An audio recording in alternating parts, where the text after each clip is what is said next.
Hello friends, welcome back to our channel. Friends, ఈరోజు వీడియోలో దగ్గు జలుబుకు ఒక మంచి హోమ్ రెమెడీ, న్యాచురల్ రెమెడీ అయితే షేర్ చేస్తున్నానండి. ఈ వీడియోలోకి వెళ్ళే ముందు ఇంకా ఎవరైనా మన ఛానల్ని సబ్స్క్రైబ్ చేసుకోకుంటే ఇప్పుడే ఈ వీడియోకి ఒక లైక్ చేసేసి మన ఛానల్ని సబ్స్క్రైబ్ చేసుకోండి. మీరు లైక్ చేయడం వల్ల నా వీడియోస్ ఇంకొక 10 మందికి నోటిఫికేషన్ రూపంలో వెళ్తాయండి. దానివల్ల చాలామందికి కూడా ఇలాంటి వీడియోస్ అయితే హెల్ప్ అవుతాయి కదా, సో అందుకని అడుగుతున్నాను అంతే. ఇకైతే వీడియోలోకి వెళ్ళిపోదాం. దీనికి కావాల్సిన మెయిన్ ఇంగ్రీడియంట్స్ వచ్చి మనకు తేనె, నిమ్మరసం, అలాగే సొంటి పొడి అండి. సొంటి పొడి నేను ఆల్రెడీ వీడియో షేర్ చేశాను. ఎవరైనా చూడకుంటే లింక్ అనేది డిస్క్రిప్షన్లో కానీ ఐ బటన్లో కానీ ఇస్తాను చూడండి. ఇంట్లో ఎలా తయారు చేసుకోవాలి సొంటి అనేది కూడా చేశాను నేను. ఈ సొంటి పౌడర్ ఒకటి ఉంటే మనకు ఇంట్లో చాలా రకాల రోగాల నుంచి మనము బయటపడవచ్చండి.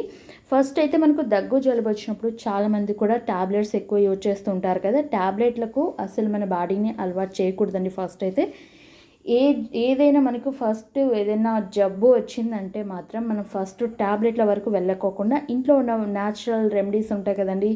మనకి పూర్వకాలం నుంచి అంటే మనకు మన అమ్మమ్మలు కానీ నానమ్మలు కానీ వీళ్ళంతా చేసే వాళ్ళు ఉంటారు కదా. మనకు న్యాచురల్గా ఇంట్లో పల్లెటూర్లలో ఎక్కువగా నాటు వైద్యాలు చేస్తూ ఉండేవాళ్ళు కదా. సో అలాంటి వాటిని మనం ఎక్కువ ట్రై చేస్తామంటే సరిపోతుంది.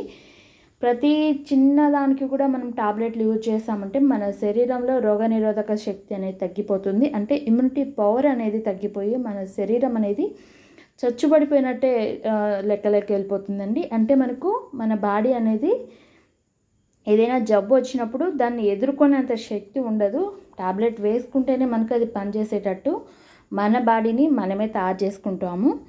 సో అలా కాకుండా ఇంట్లో ఉన్న వాటిని మనము దగ్గు జలుబు వచ్చినప్పుడు సింపుల్గా ఈ రెమెడీతో మనం పోగొట్టుకోవచ్చండి. దీనికి సొంటి పొడి కొంచెం తీసుకున్నాను. ఇది చిన్నపిల్లల నుంచి పెద్దవాళ్ళ వరకు తీసుకోవచ్చు అండి. అంటే 1 year తర్వాత ఉండే బేబీస్ ఆ పిల్లల నుంచి కూడా మీరు దీన్ని యూజ్ చేయొచ్చు. ఎటువంటి హెల్త్ ప్రాబ్లమ్స్ అయితే ఉండవు కదా దీనివల్ల. నిమ్మరసం కొద్దిగా, అలాగే తేనె కొద్దిగా తీసుకొని ఈక్వల్ క్వాంటిటీలో అయినా తీసుకోండి, లేదా అటు ఇటు అయినా పర్లేదు, ఏం ప్రాబ్లం అయితే ఉండదు. సో ఇలా బాగా మిక్స్ చేసుకొని మీరు దీన్ని ఈ పౌడర్ ఈ మిక్స్ చేసుకున్నది ఏదైతే ఉందో దీన్ని డైరెక్ట్గా స్పూన్తో అలా తీసేసుకొని తినేయండి అంతే. దానివల్ల మీకు గొంతులో ఉన్న ఏదైనా ఇన్ఫెక్షన్ ఉన్నా కూడా ఆ ఇన్ఫెక్షన్ తేనె అనేది చంపేస్తుందండి. ఏదైనా వైరస్ లాంటిది ఏదైనా ఉంటే తేనె, నిమ్మరసం, అల్లం అనేది 3 కలవడం వల్ల మనకు ఏదైనా ఇన్ఫెక్షన్స్ అనేవి గొంతులో నుంచి కూడా మీకు రిలీఫ్ అనేది ఇస్తూ వెళ్తుంది. దగ్గు జలుబు మీకు గొంతు అనేది సరిగ్గా లేకపోవడం, గరగర అంటూ ఉండడం, అలాంటి టైంలో ఇది తప్పక ట్రై చేయండి. మీరు ఇలా తినలేము అనుకుంటే 1 గ్లాస్ వేడి నీటిలో ఇది మనం ఏదైతే కలుపుకున్నామో ఈ పేస్ట్ని వాటర్లో వేడి నీళ్ళలో కలిపేసుకొని తాగేయండి. దగ్గు జలుబు అనేది ఈజీగా తగ్గిపోతుందండి. టాబ్లెట్ల వరకు వెళ్ళకోకుండా మీరు జస్ట్ రోజులో 2 times ట్రై చేశారంటే సరిపోతుంది. ఇది 2-3 daysలో మీకు రిలీఫ్ వచ్చేస్తుంది.